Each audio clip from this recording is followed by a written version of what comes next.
नमस्कार, चक्षुदर्शी के इस अंक में आपका बहुत बहुत स्वागत है। मैं हूं राकेश अचल और आज मैं आपसे बात करने जा रहा हूं माननीय प्रधानमंत्री श्री नरेंद्र मोदी के राष्ट्र के नाम संदेश के बारे में। माननीय मोदी जी के इस संदेश की प्रतीक्षा बहुत दिनों से थी। 22 अप्रैल को पहलगाम में हुए नृशंस हत्याकांड के बाद से ही ये देश मोदी जी की जुबान से कुछ न कुछ सुनना चाहता था, लेकिन मोदी जी नहीं बोले।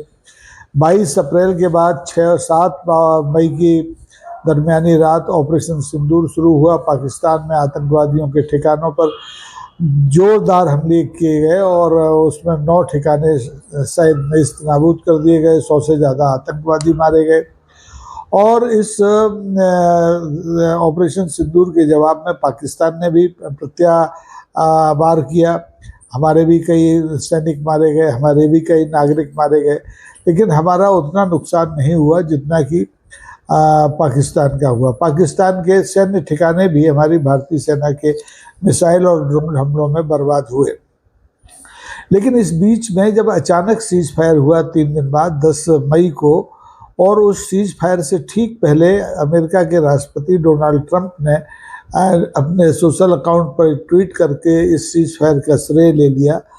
तब ये बहुत ज़रूरी हो गया कि माननीय मोदी जी स्पष्ट करें देश के सामने, दुनिया के सामने कि ये सीज फायर पाकिस्तान और भारत के आपसी बातचीत के बाद तय हुआ है, न कि इसमें किसी तीसरे देश की यानी अमेरिका की कोई दखलंदाजी है। लेकिन बड़ी निराशा हुई माननीय मोदी जी का राष्ट्र के नाम संदेश सुनकर के माननीय मोदी जी ने तमाम सारी बातें कही। आतंकवाद के खिलाफ संघर्ष के प्रति अपनी दृढ़ प्रतिबद्धता दिखाई, भारतीय सेना के गौरव का गान किया, बधाई दी और अपनी अपनी उपलब्धियों के बारे में जो आतंकवाद के खिलाफ भारत की सरकार और भारतीय सेना ने इस बीच में जो काम किया उसके बारे में संदेश दिया और देश को आश्वस्त भी किया कि भविष्य में भी अगर पाकिस्तान की ओर से कोई आतंकी हरकत की जाएगी तो उसका मुंहतोड़ जवाब दिया जाएगा। अर्थात ऑपरेशन सिंदूर अभी समाप्त नहीं हुआ है, स्थगित किया गया है। और ये जो आपका सीज फायर हुआ है ये भी पाकिस्तान सरकार और पाकिस्तान सेना के अनुनय विनय पर हुआ है और इस पर लगातार बातचीत हो रही है। और माननीय मोदी ने बिल्कुल सही कहा कि उन्होंने पाकिस्तान ने सीमा पर हमले किए, लेकिन हमारी सेना ने पाकिस्तान के सीने पर वार किया। निश्चित तौर पर मोदी जी का जो राष्ट्र के नाम संदेश है देश को आश्वस्त करता है, लेकिन देश में और दुनिया में जो सवाल उठ रहे हैं उनका एक भी उत्तर माननीय मोदी जी ने देने की कोशिश नहीं की। यह जानबूझकर उन्होंने इन सवालों की अनदेखी की, अर्थात इन सवालों का उत्तर देने से वो बचे। उन्होंने ये बिल्कुल एक शब्द भी नहीं कहा कि इस सीज फायर में अमेरिका की कोई भूमिका थी या अमेरिका की कोई भूमिका नहीं थी। माननीय मोदी जी ने इसका भी कोई संकेत नहीं दिया कि भविष्य में जो बीच में पाकिस्तान और भारत के बीच में समझौते रद्द हुए हैं, निलंबित हुए हैं, जैसे सिंधु जल समझौता है, जैसे शिमला समझौता है, ये दोबारा बहाल होंगे या नहीं होंगे, या कोई नया समझौता पाकिस्तान के साथ भारत की सरकार करेगी। तो इन सवालों के अनुत्तरित रहने से कम मुझे तो निराशा हुई है और देश के अधिकांश लोगों को निराशा हुई होगी। लेकिन उम्मीद ये है कि आने वाले कल में मोदी जी अभी राष्ट्र के नाम संदेश में इस बात पर नहीं बोले हों, लेकिन संसद का अगर विशेष सत्र आहूत करके वो ये स्थितियां स्पष्ट करें तो उनका मान सम्मान देश में और दुनिया में लगातार बढ़ेगा।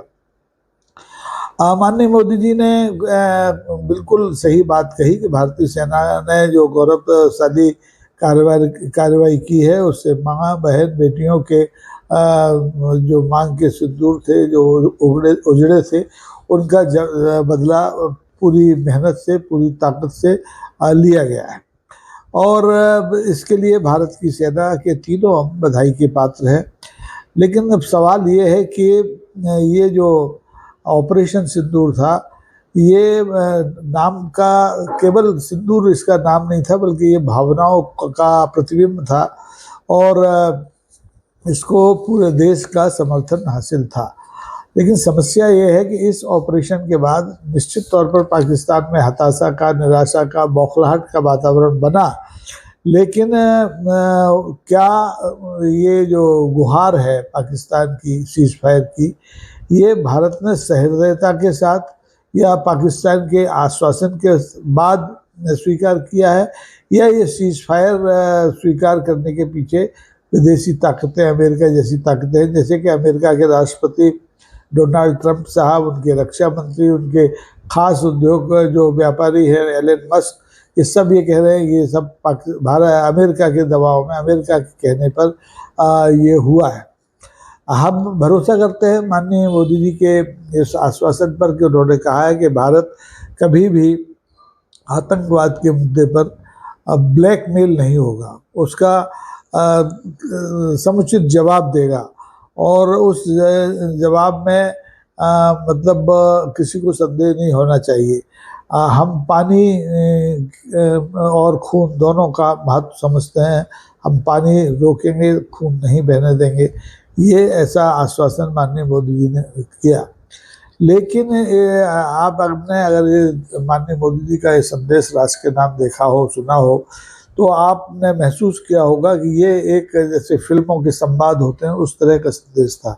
इसमें जो वीरोचित भावना, गौरव, संवेदना, इस तरह के जो तमाम मनोभाव होते हैं वो बिल्कुल नहीं झलके।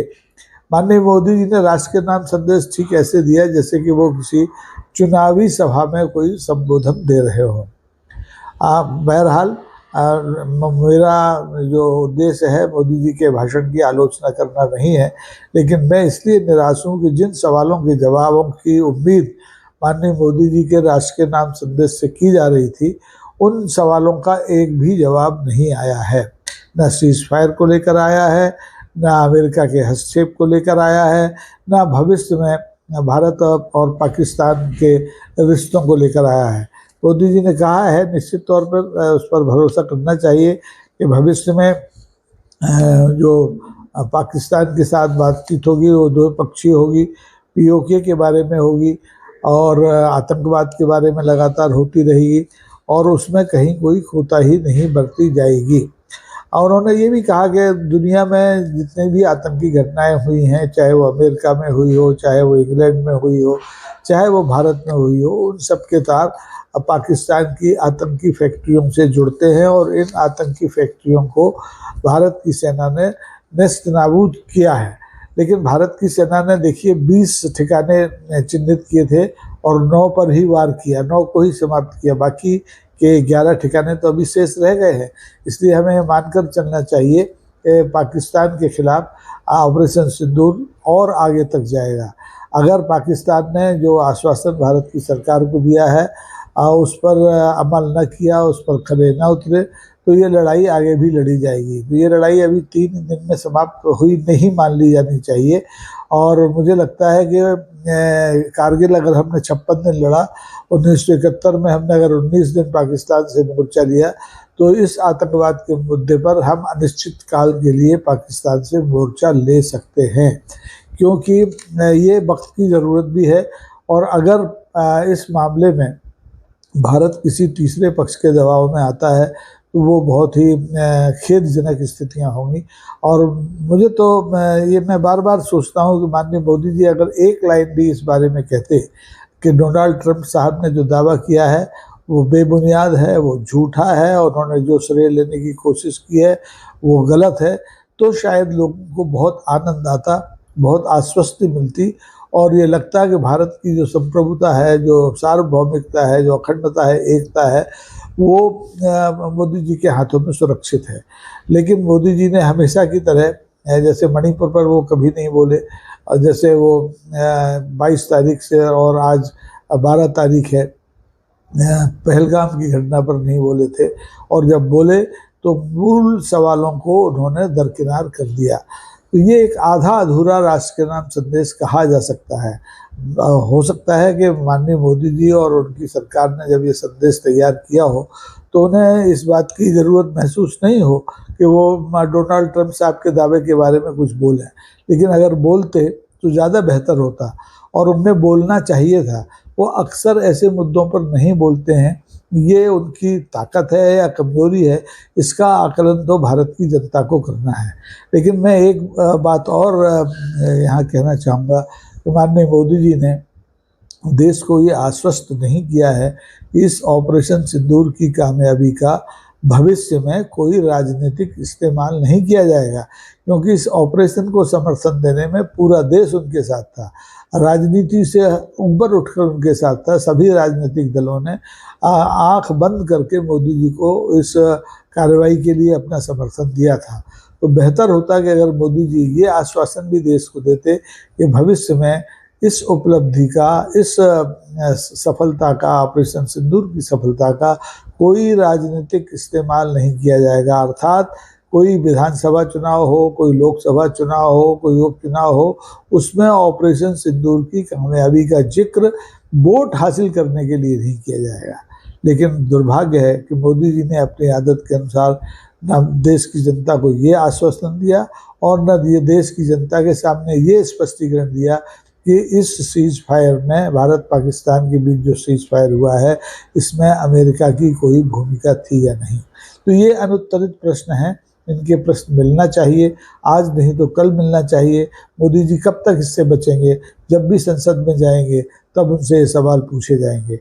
मैं तो लगातार पिछले 22 अप्रैल से माननीय प्रधानमंत्री जी से आग्रह करता रहा हूँ कि उन्हें बोलना चाहिए। पाकिस्तान के जो हुक्मरान हैं वो अपने देश की संसद के साथ लगातार संवाद में थे, लेकिन भारत की सरकार, भारत के प्रधानमंत्री ने इस संवाद को महत्व नहीं दिया। संसद के बीच वो नहीं गए, विपक्ष की बैठकों में भी वो नहीं गए। विपक्ष की बैठकें आहूत हुई, उनमें उनके प्रतिनिधि गए, लेकिन माननीय मोदी जी उनमें शामिल नहीं हुए। तो ये एक तरह से विपक्ष द्वारा ऑपरेशन सिंदूर को दिए गए समर्थन का अपमान है। इसका ख्याल रखा जाना चाहिए, इसकी विवेचना भी होनी चाहिए। और आने वाले दिनों में मुझे लगता है कि हमारी सरकार, हमारे प्रधानमंत्री अपनी इस खामी को, मैं गलती तो नहीं कहूँगा, खामी को दूर करने की कोशिश करेंगे। अगर ऐसा करेंगे तो देश के लिए बहुत अच्छा होगा। बाकी तो राजनीति चल रही है। पाकिस्तान 1947 से हमारा पड़ोसी है, हमारा दुश्मन है। हम उसके साथ लगातार लड़ रहे हैं, व्यापार कर रहे हैं, कारोबार कर रहे हैं, बातचीत कर रहे हैं, बीच बीच में हमारे तर्के ताल्लुक हो जाते हैं, लेकिन फिर भी ये उठना बैठना, रूठना मनाना, लड़ना भिड़ना चलता रहता है।